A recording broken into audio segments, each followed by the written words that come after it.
Hi అండి, welcome to cooking and dancing. ఈరోజు మనం చేసుకోబోయే రెసిపీ వచ్చేసి పాస్తా. ముందుగా ఒక ప్యాన్లోని 2 కప్స్ ఆఫ్ వాటర్ వేసుకొని 50 గ్రామ్స్ పాస్తా అయితే వేసుకోవాలి. ఈ 2 కప్స్ వాటర్కి 50 గ్రామ్స్ పాస్తా వేస్తే కరెక్ట్గా సరిపోతుంది, బాగా ఉడుకుతుంది.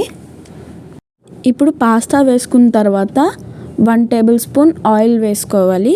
ఆయిల్ వేసుకోకపోతే అంటుకుపోతుంది, అంటుకోకుండా ఉండడానికే ఆయిల్ వేసుకోవాలి. ఇది ఒక 5 మినిట్స్ ఉడుకుతుంది. 5 మినిట్స్ తర్వాత స్టెయిన్ చేసుకోవాలి.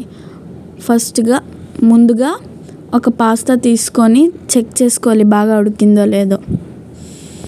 ఇప్పుడు ఒక ప్యాన్ పెట్టుకొని దాంట్లోకి 2 టేబుల్ స్పూన్ ఆయిల్ వేసుకోవాలి.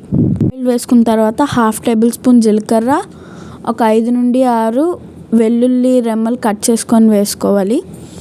పచ్చిమిరపకాయలు ఒక 2, సన్నగా తరిగిన ఉల్లిపాయ 1, ఇంకా ఒక టొమాటో అన్నీ వేసుకున్న తర్వాత ఒక 1 మినిట్ ఫ్రై చేసుకొని పసుపు,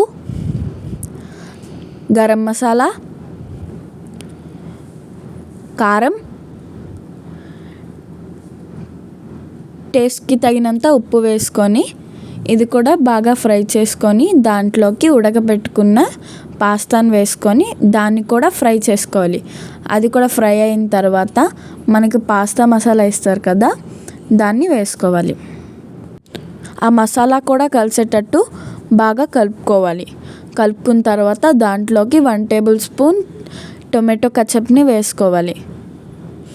వేసుకొని అది కూడా బాగా కలిసేలాగా కలుపుకోవాలి. అన్నీ వేసిన తర్వాత లాస్ట్లో కొత్తిమీర తరుగుని వేసుకొని బాగా కలుపుకొని స్టవ్ ఆఫ్ చేసేయడమే. అంతేనండి, మన పాస్తా రెసిపీ రెడీ అయిపోయింది. Please like, share and subscribe to my channel. Thanks for watching.